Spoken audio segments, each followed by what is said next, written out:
NTV time, जनता की बात जनता के साथ। अहमदाबाद में डोसा खाने के बाद 2 बच्चों की मौत हो गई। एक रहस्यमय घटना में माता पिता की हालत गंभीर।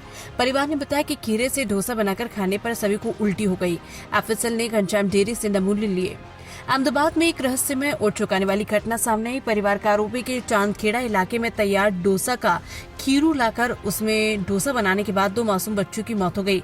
मारुति प्लाजा सोसाइटी के निवासी विमल प्रजापति घनश्याम डेयरी से खीर लाए थे।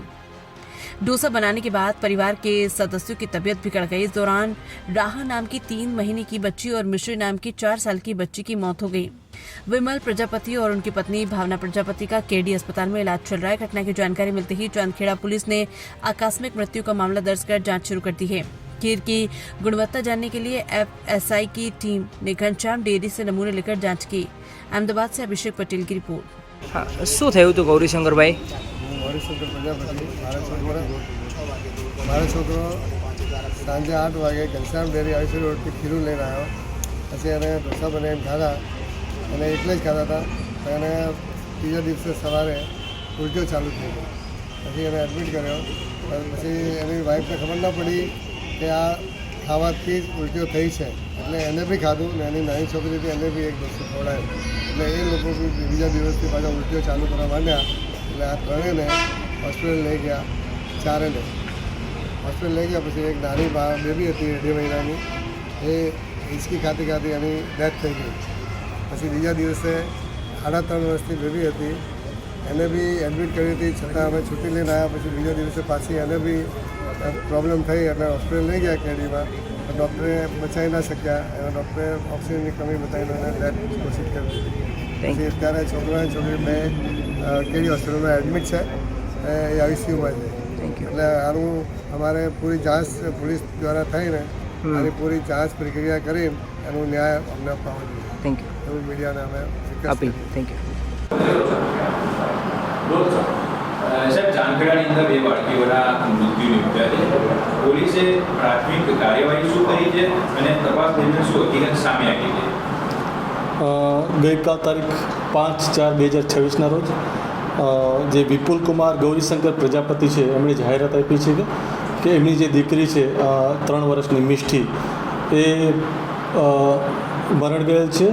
અને જે બાબતે એમને પૂછપરછ કરતાં તેમણે જણાવેલું કે તારીખ 1/4/2026ના રોજ સાંજના સમયે તેમણે આઈઓસી રોડ ઉપર આવેલ ઘનશ્યામ ડેરી છે ત્યાંથી ખીરું લીધેલું હતું અને એમાંથી ઢોસા બનાવી અને તેમણે અને તેમના પરિવારે ખાધા હતા.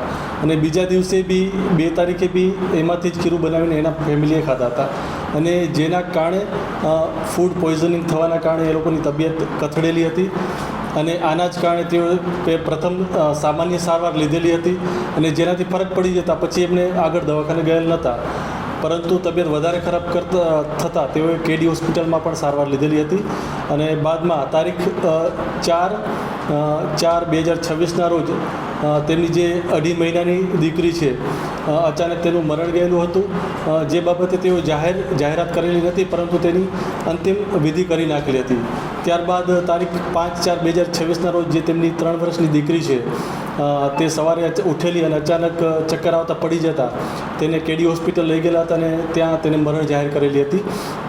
અને આ બાબતે ચાંદખેડા પોલીસ સ્ટેશન ખાતે અકસ્માત મોતનો ગુનો દાખલ કરેલ છે. તેમજ આ જે મરણ જનાર દીકરી છે તેનું પેનલ ડૉક્ટરથી PM કરવામાં આવેલ છે. તેમજ એફએસએલની ટીમને સાથે રાખી તેમજ ફૂડ એન્ડ ડ્રગ્સની ટીમને સાથે રાખી જે મરણ જનાર છે તેમનું ઘર તેમજ આ જે ઘનશ્યામ ડેરી છે ત્યાં તપાસ કરી અને સેમ્પલ લેવાની વિધિ છે ચાલુમાં છે. હાલ સાહેબ, પોલીસની પ્રાથમિક તપાસમાં કંઈ સામે આવ્યું છે? ડૉક્ટરની સાથે વાતચીત દરમિયાન કંઈ હકીકત સામે આવી છે કે કયા કારણોસર આ મૃત્યુ નિપજ્યા હોઈ શકે છે? સેમ્પલ આવશે એના ઉપરથી જે ફાઇનલ આમાં જે કારણ છે જાણી શકાશે. એ પહેલાં કોઈ ફાઇનલ મૃત્યુનું કારણ કહી શકાય એમ નથી. સાહેબ, ડેરીના માલિકની પૂછપરછ કરવામાં આવી હોય તેનું કંઈ કહેવું હોય?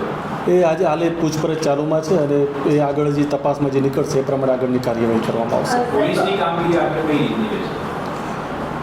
જે ફૂડ એન્ડ ડ્રગ્સની જે અહેવાલ આવશે એના ઉપરથી જ આગળની કાર્યવાહી કરવામાં આવશે.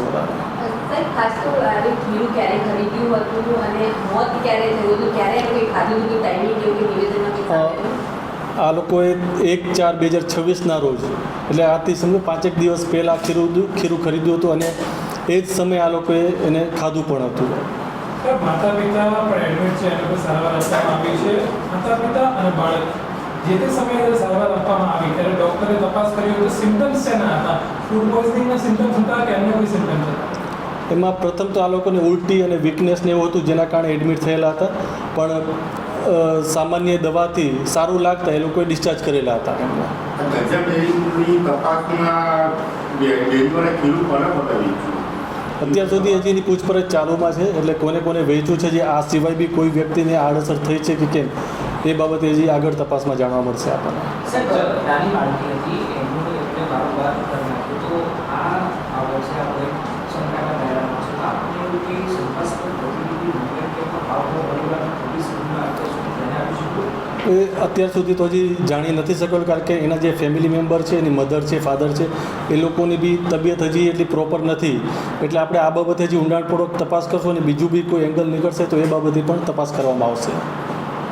ડેરીમાંથી કોઈ વસ્તુ કબજે કરી હોય, કોઈ સેમ્પલ કેટલું લીધું છે એવું? સેમ્પલ લેવા માટે અત્યારે અમારી ટીમ અને ફૂડ એન્ડ ડ્રગ્સની ટીમ ત્યાં જ છે અને એ પ્રક્રિયા ચાલુમાં છે. ઓકે સર, એક છોટી સી